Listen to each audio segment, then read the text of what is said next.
Eco. I'm so happy. It's like I'm not hurting the world putting on makeup. And if you think that's a lot of CDs, well, follow me.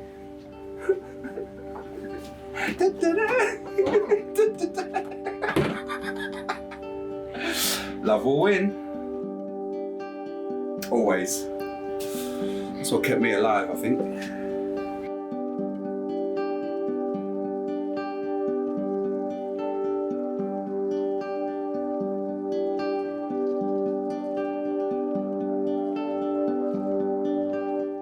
I was looking for an answer.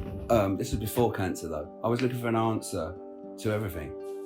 I was like, well, what's it all about? I mean, being a gay man, it was like, why am I gay? Why am I different to everybody? Why do religions not want me? Why do people say I'm wrong? The whole shaboom really did my head in a lot. When I was going through my hardest times, I realized that the love of my friends and family, and also the support I was getting from outside organizations and stuff like that, was the thing that was keeping me going.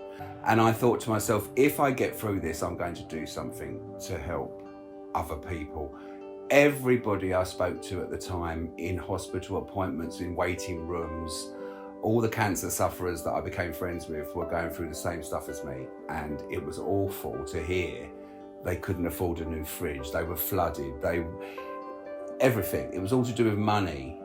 My name is Alan, and I unfortunately was diagnosed with stage 4 lymphoma cancer in September 2010. I loved drag on the LGBT plus scene, and we sort of started saying things like, oh, cancer is such a drag.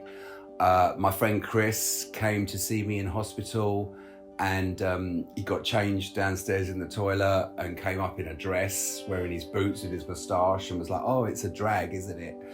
And because I'd said we will create a fundraising group called Cancer is a Drag. Growing up in the age we did as gay men, there was a certain attitude. And that attitude had a certain defiance about it. We had to be defiant.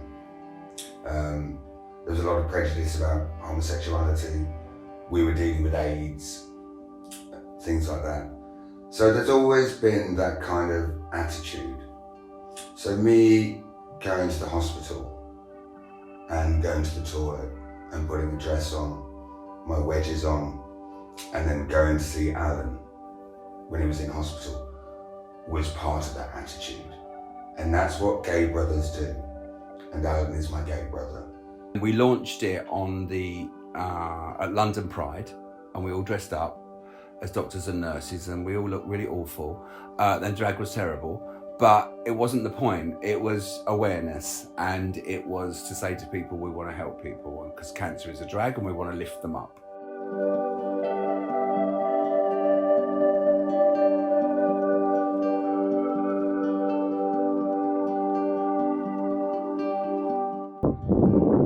It never used to have wings. That was the original logo. And I kept saying the drag queens were angels for raising all the money. So then we gave them wings.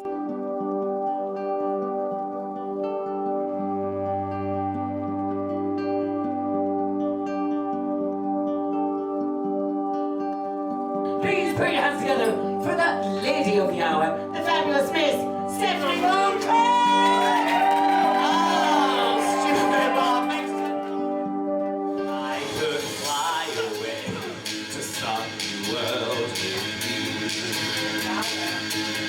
Surely make your wildest dreams come true.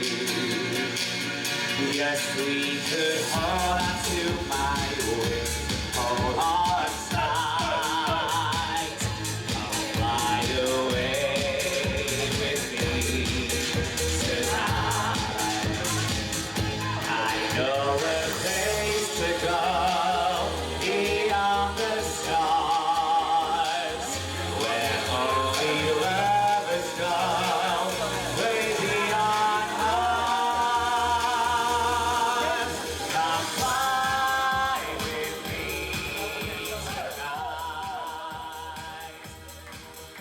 I met Alan when I kind of first started in London. It was my kind of second year in, and we met outside a venue called Halfway to Heaven, and it was Pride weekend, so it was like quite wild and crazy, and we started talking about how we wanted to start the charity up and how we want to get things going. People also ask me why I got involved in Cancers to Drag. He was going through a lot, and I myself was going through skin cancer at the time. So it was a mutual sort of coming together and helping others. And I know friends who had benefited from this charity as well as myself. So, and for someone to be so ill, to give so much, is, well, it has to be applauded.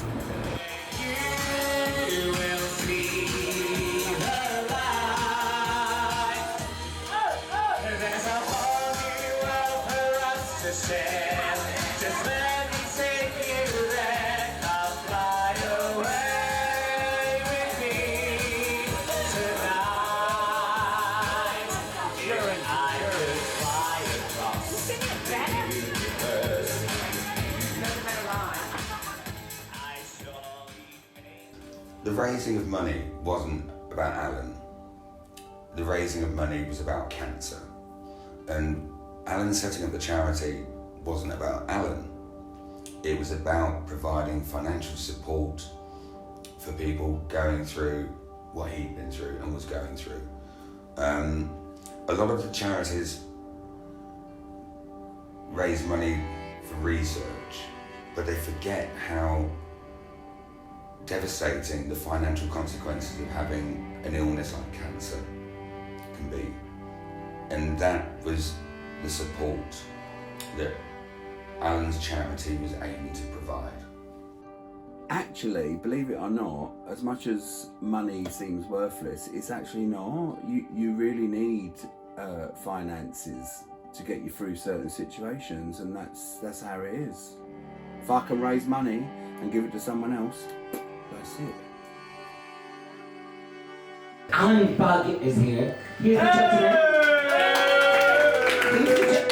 Set up the charity. It is a beautiful, beautiful charity, and what it does, it gives people a little bit of respite, you know, and it helps people out.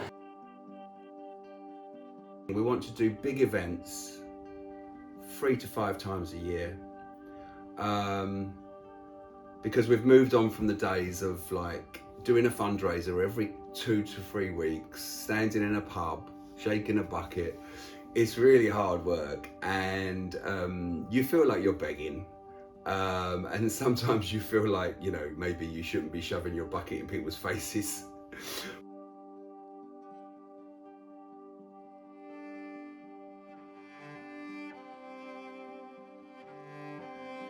Alan and I lost my best mate, one of Alan's best mates, we lost him. Not through cancer, but very suddenly. And when you lose a gay brother, it's like, oof, I didn't want to lose another one. So when Alan got cancer, my view of it was like, leave him alone. We're older gay men, and I say we went, you know, that as a gay community, we went through a lot of prejudice, and prejudice is still out there. And it was like, fuck you, cancer. I'm so happy to be here. I think the only reason I'm here now is to help people, and I will not stop helping people, because I don't see the point of living if you don't help other people.